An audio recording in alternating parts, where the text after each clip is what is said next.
Chers compatriotes, me voici encore devant vos petits écrans dans le but de vous faire les points sur la démarche, la voie, le processus, les choix que nous avons choisis pour notre pays, à savoir les changements. Les changements, c'est vrai, c'est votre souhait, c'est notre souhait, et nous avons pris une option pour ces changements. Nous avons fait les choix, nous avons pris l'option de chercher les changements d'une manière pacifique, d'une manière civilisée et d'une manière propre. Chers compatriotes, la voie que nous avons choisie, certes, c'est une voie difficile. En tenant compte des réalités sur terrain, en tenant compte de ce que nous vivons, en tenant compte de ce qui traverse notre pays, en tenant compte de nos interlocuteurs, certes, nous sommes reconnaissants que la tâche n'est pas facile. Mais néanmoins, il n'y a jamais 10 sans 5. Il faut commencer par 0, 1, 2, jusqu'à arriver à 10 et ainsi de suite.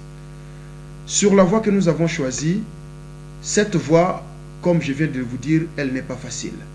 Cette voie exige quand même un certain processus, cette voie exige un certain ordre, cette voie exige une certaine procédure pour aboutir. Et pour vous faire part du sérieux et des travaux qui sont déjà en marche, que nous avons déjà commencé, vous avez suivi il y a quelque temps, nous avons mis sur point un document de base. Nous n'avons pas voulu faire une politique réactionnaire, mais nous avons voulu mener une politique d'action. Nous n'avons pas voulu être de ceux-là qui critiquent, mais nous avons voulu être de ceux-là qui viennent avec des propositions concrètes dans le but de sortir notre pays de l'impasse et d'avoir un futur meilleur. Nous avons commencé par proposer un document que nous avons appelé les préalables aux élections présidentielles, car c'est le grand rendez-vous qui nous attend dans l'avenir. Et nous avons présenté ce document dans un but d'éviter les dérapages, d'éviter tout pouvoir douteux, d'éviter toute contestation après ces grands rendez-vous qu'attend notre peuple et notre pays. Comme cela ne suffisait pas, aujourd'hui nous sommes dans un stade où nous avons choisi directement de saisir les élus du peuple. Saisir ceux-là qui ont été élus et ceux-là qui sont censés parler au nom du peuple, à savoir les parlementaires de notre pays. Un deuxième document vient d'être publié, toujours dans le même cadre, où nous avons adressé un message clair, tenant compte des aspects juridiques, tenant compte de la Constitution, tenant compte de la réalité et tenant compte des besoins ainsi que des attentes du peuple. Ce document a été envoyé au Parlement. Les deux chambres, certes, ils vont recevoir ces documents et nous attendons un résultat de leur part. Qui a dit que les Congolais ne peuvent pas se réunir? Qui a dit que les Congolais ne peuvent pas travailler ensemble? Aujourd'hui, nous en avons fait l'exemple, nous en avons montré l'exemple et nous sommes les modèles en mettant sur pied cette organisation que je n'appellerai pas une structure, moins encore un mouvement ou quoi que ce soit, mais c'est juste, nous avons réussi à mettre de côté nos différends, essayer de créer un terrain d'entente, un espace qui nous permet de réfléchir ensemble, qui nous permet d'échanger, qui nous permet de mettre ensemble ce que nous pouvons mettre dans le but bien sûr de chercher le bien-être communautaire et en particulier le bien-être de notre pays.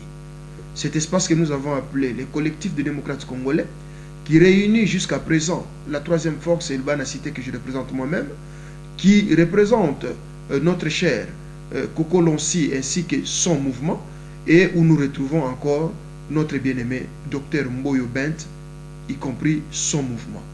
Ce n'est pas une organisation, ce n'est pas un parti politique, ce n'est moins encore tout ce qu'on peut appeler organisation ou quoi que ce soit. C'est juste un espace que nous avons créé, un espace qui nous permet de discuter, d'échanger, comme je l'ai dit tout à l'heure, un espace qui nous permet de partager aussi nos opinions, de partager nos analyses, de chercher ensemble les voies et moyens, et pour que le pays sorte de l'impasse, pour que les Congolais recouvrent sa fierté, pour que les Congolais puissent aussi paraître sur la scène internationale comme citoyen. Chers compatriotes, dans cet espace, l'espace est réservé pour tous. Dans cet espace, il y a de la place pour nous tous. Dans cet espace, nous en appelons, que tu sois mouvement, représentant d'un mouvement, personnalité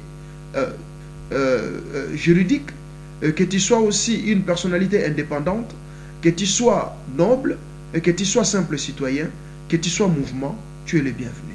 C'est un cadre juste où on se retrouve pour discuter de l'avenir de notre pays, des enjeux politiques de notre pays, réfléchir sur le futur de notre pays, réfléchir sur la dignité de notre pays, réfléchir sur l'identité congolaise, réfléchir sur l'économie congolaise, réfléchir sur l'avenir du Congo. Chers compatriotes, voilà le peu que j'avais à vous faire part sur l'évolution, pour pas que vous croyiez que les engagements que nous avons pris, que nous avons changé d'épaule, que nous avons viré. Non, nous restons fidèles aux engagements, aux promesses tenues, aux promesses faites plutôt, et nous continuons à suivre ces chemins. La réussite de cette démarche, ce n'est pas seulement l'affaire des acteurs politiques, mais toi qui me suivais à ce moment, les mouvements qui se réunissent en ce moment, le peuple qui s'élève en ce moment, tous, nous devons travailler main dans la main, dans un esprit patriotique, dans un élan nationaliste, dans le but de sortir notre pays du trou où il est. Chers compatriotes, une fois de plus, je vous remercie pour l'attention que vous accordez à ce que nous sommes en train de faire. Votre présence est le bienvenu, votre soutien est aussi le bienvenu. Au nom du collectif, je vous remercie.